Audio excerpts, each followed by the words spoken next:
everyone, it's Lisa from My Dreaming Soap. Welcome to my channel and thanks for dropping by. Now today's video is a fairly quick pour. Actually, it's a really quick pour. I'm doing a one pot wonder. Now there's quite a few videos of one pot wonders around on YouTube and I'm sure you've probably seen some of them.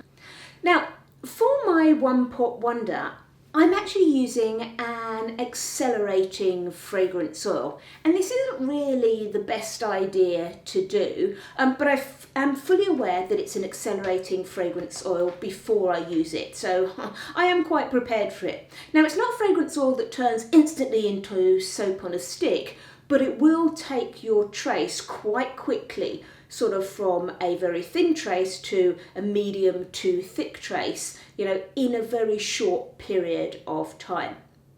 So therefore, I'm just going to see if I can get some sort of one pot wonder out of it without it turning into a complete mess. Let's go and see, shall we? Come on, let's go and make some soap. I'm going to start off today's soap by making some tiny weeny little lemons to put on the top of it because it's going to be a lemon scented soap. So first of all, I've taken some yellow and some white soap dough, and as I normally do, I've just used some plastic bags to roll this soap dough as thin as I possibly can. Now, these are bags, I'm sure you've seen me using them before. I've used them time and time again. I think they're about 2 years old, these bags now, so there's no need to throw them away. You can just wash them, dry them and reuse them. Now, I'm pretty sure when I was looking to make some tiny weeny little lemons that I had a bit of a search around and I found a great video from Bee at Sorcery Soaps where she made some tiny weeny little pink grapefruits. So this is basically where I've got my technique for making these lemons from, and I'm going to leave a link to Bee's video in my description below.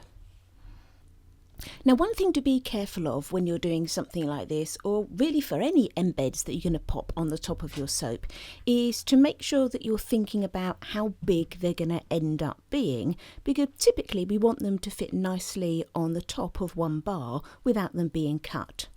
So as you can see here, I started off with a very small ball of soap dough, and then I've just taken a bit of my very thinly rolled out white soap dough. I've just cut a random bit of it, you don't need to do anything fancy, and then just covered that around my little yellow ball. And I want that to be very thin because that's going to be that sort of white pithy bit of the lemon.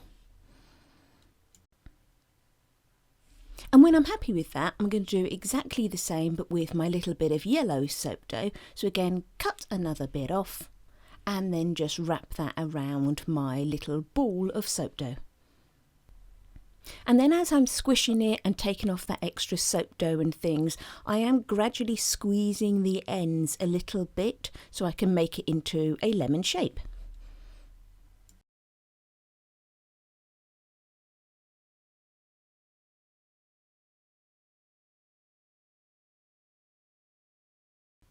Now once you've made enough lemons for the top of your loaf of soap, it's always a good tip to arrange them into a little smiley face, or maybe some sort of weird, slightly psychotic lemon monster.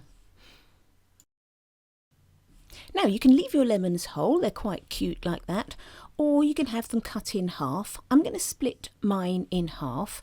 Now you might find it helpful to leave them to just dry a little bit so they're not too squishy, but it's not a problem to, you know, squish them back into the right shape if you have squashed them a bit as you cut them. And then I'm just going around the edge and just marking on the little segments of the lemon. Now if you wanted to get really detailed, you can make these markings a little bit deeper and then you could let them dry a bit and rub in a bit of white soap dough, but I'm not going to go to that extreme.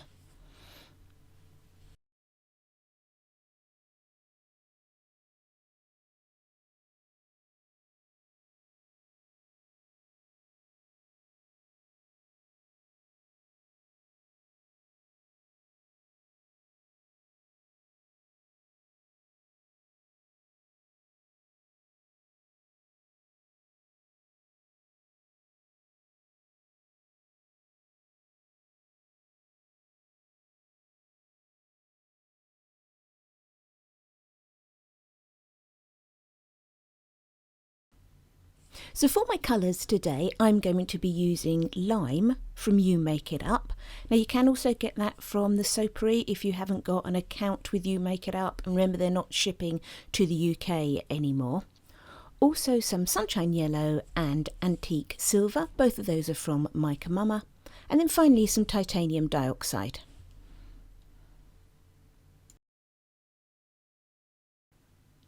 I know my fragrance oil accelerates quite a bit, so I need to keep my batter as fluid as possible. If you've seen my videos before, you know I always pre-disperse my colours in a little bit of oil, but that's even more important when you need to make sure you're keeping your batter fluid. What you don't want to be doing is mixing up your soap batter and then adding some dry mica to it and having to blend it in at that stage. Remember, as soon as your lye is in with your oils, that's when you need to do as little blending as you can, especially if you've got an accelerating fragrance oil. I don't really worry too much about how much oil I'm mixing these in with. I just tend to pour in a little bit, enough to get them just fluid. If you want to do it more accurately, then normally sort of a 1 to 3 measurement's good. So like a 1 teaspoon of mica to a tablespoon of oil, that works quite well. And also I've got a plan of what I'm going to do so I can hurry things along. So I've got my yellow and my grey in little jugs that I'm going to be using. That green I've just got in a little silver mixing pot that I use because that's going to go into the main jug that I'm using. And then I've popped my titanium dioxide bottle just into another jug so I know that I'm ready and set up to go.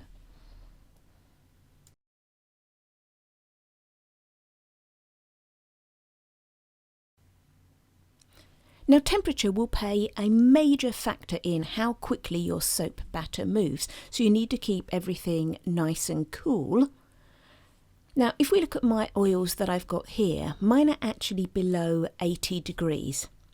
Now for some people that may be fine, but I typically find with that's a little bit too low for me and it can actually trigger a false trace.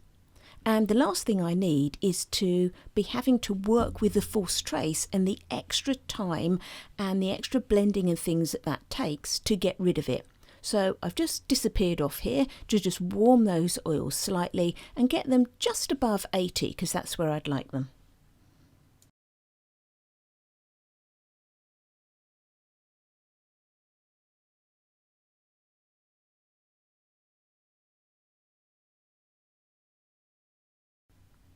And then the same thing with my lye solution. I've actually just had that sitting in a little bath of some warm water to make sure I can get it up to a temperature just above 80 degrees Fahrenheit.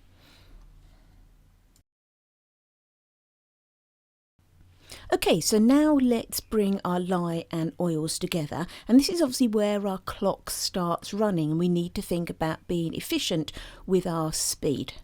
I am going to stick blend this. Quite often people just stir or use a whisk or something to blend when they just want a very, very light batter. My stick blender has adjustable speeds on it, so I can blend very lightly, so therefore I do tend to always stick blend. Do make sure you're very good when you need a light batter, that you can spot an emulsion rather than having to take everything to trace. If you're unsure about how to do that, I've got a video that shows the stages of emulsion and trace, and I'll put a link to that in the description below.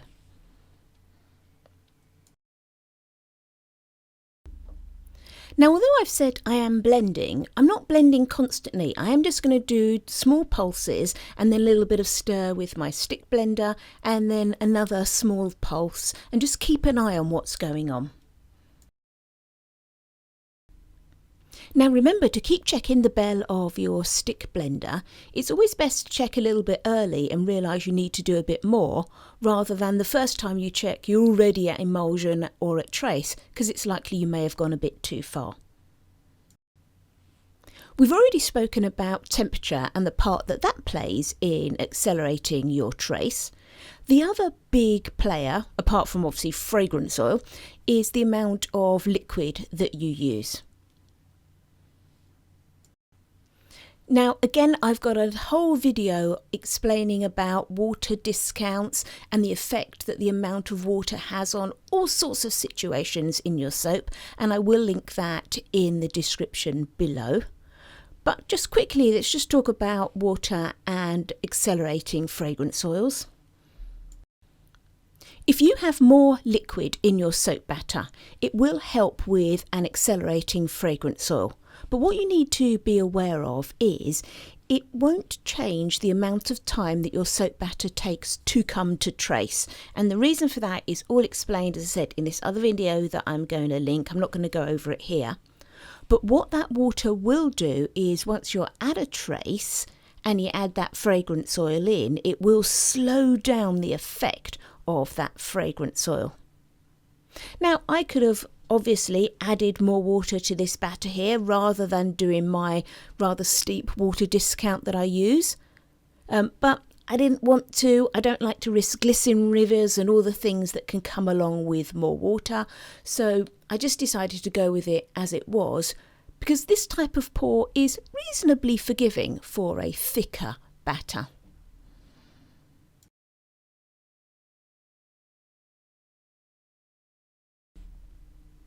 Okay, so as you can see, I've blended all of my batter together, got it to a nice emulsion, and now I'm splitting it out.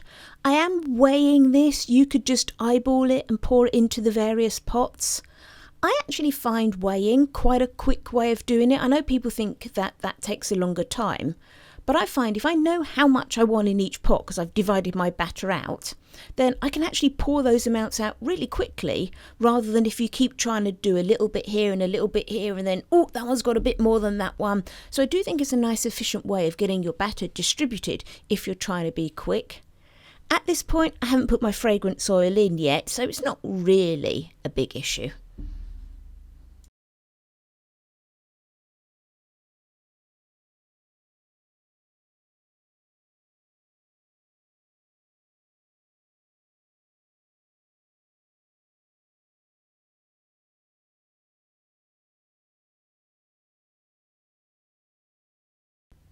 Okay, so let's get those colours nicely dispersed, and if you've pre-dispersed them properly, really well in some oil first, you can at this stage just stir them in. And again, even though we haven't put our fragrance oil in at this point, I'm still conscious that I'm now at the point where I've got oil and lye together. So the least amount of blending and mixing that I can do, then that's going to be the better.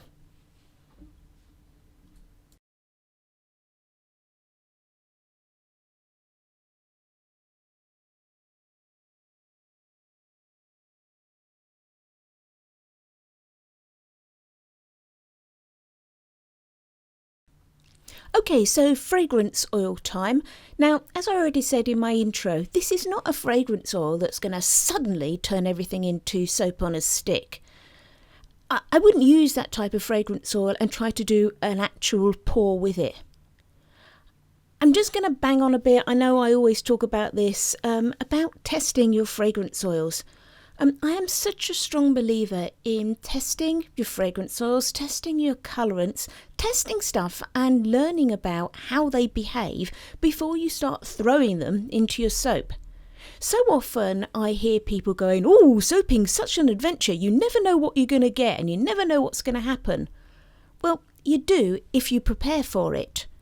And that even includes things like, taking into consideration, is it a really hot day or is it a really cold day? All of these things affect your soap. And the more you pay attention to how things behave, the more you start to learn and understand how your soap behaves. It's not a surprise. It's not an adventure unless you're not prepared. And the more you take note of how things happen and why they happen, then the more you're going to be prepared to deal with those.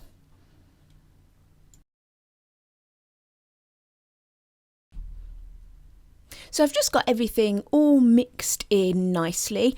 I'm aware that this is a fragrance oil that I can just stir in. It's not one that tends to bleed out or leave any fragrance spots. So I am quite happy to just stir it in and not have to blend it.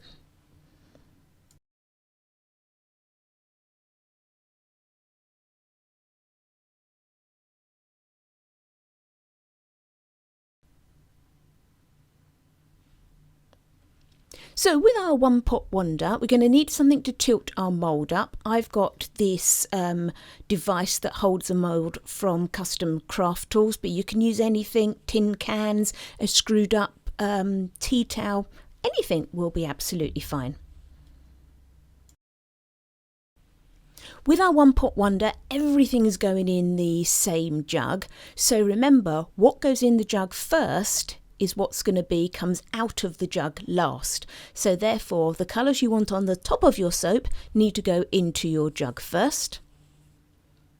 And then we can just start adding the other colours, and I'm just giving them a nice stir to make sure I can keep them as fluid as possible, but they are already starting to thicken a little bit.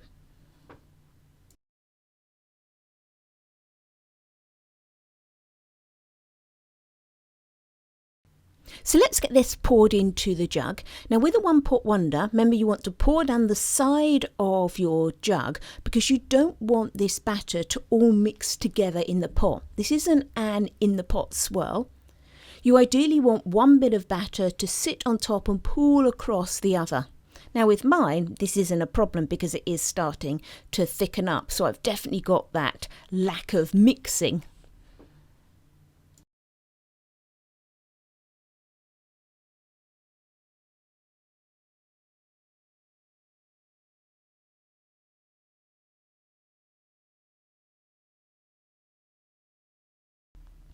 And now we're just going to take our jug and run it along the side of the mould.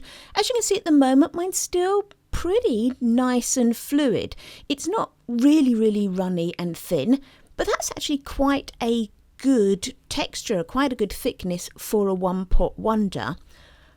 As the batter starts to thicken up, you will find that I'm going to end up with sort of thicker lines in my design rather than those really wispy fine lines.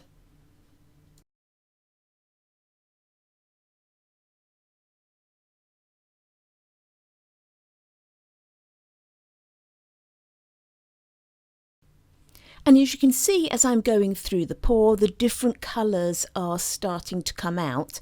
And although we can sort of only see one colour coming out at a time on the top, they will be starting to mix together a little at the bottom. Each row should have sort of like an interleaving part. And then as I get to the point where my soap mould is starting to fill, as you can see here, I've removed it off of the stand. I'm just trying to be really conscious that although my soap mould is filling up and my batter's getting a lot thicker, I don't want to slap it straight flat down onto the surface, because what that does is it makes the design slip and you get those sort of horrible steps or wedges in the design of your soap rather than one nice flowing pattern. And again here, as you can see that I get to the end, I'm being really careful to jiggle the soap down because it's kind of stopped flowing now. And again, I don't want to just slap it down and get the top slipping across the bottom. I'm trying to very careful get everything jiggled down to maintain the design. And then the last bits of the jug, again, I'm going to scrape them onto my soap mould on the side where I was pouring, again, to just keep the design. Now once I'm happy that I've gently moved all that soap batter so it's laying flat in the mould, but I haven't slammed it down, I will, once it's in the basic position that I want, then take it and give it a good tap down. Don't bang it down early because again you risk destroying your design.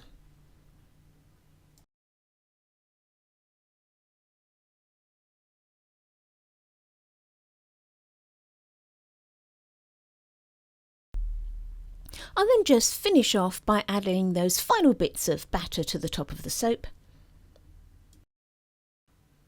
And then just giving it a little swirl.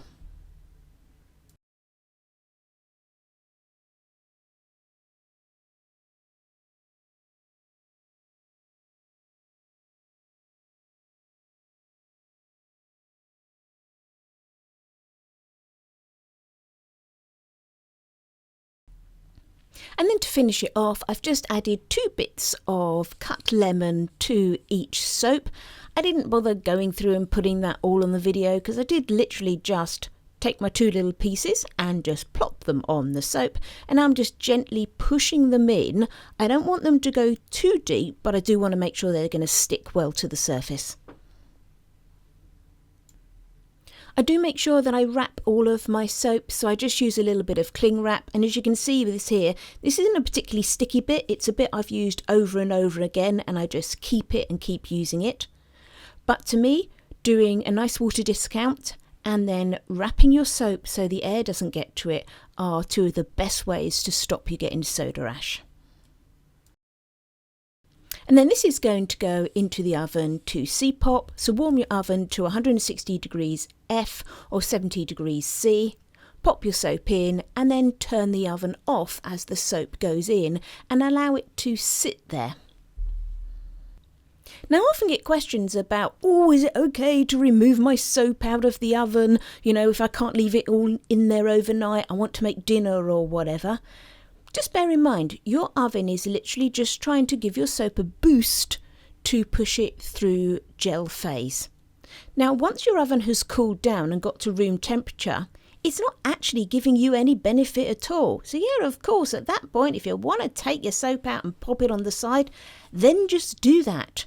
Maybe pop a little towel over it or something. It will be fine because your oven is not having any benefit. Well, I say no benefit, but bear in mind, whilst your soap's in the oven, it's not sitting on the side going, woohoo, look at me, over here, don't you want to cut me? Go on, I know you do. So there is that benefit to it as well. Okay, so here we are the next day, and let's cut our soap. So there are all our cute little lemons on the top lined up, hopefully, so I won't cut them with my multi-bar cutter.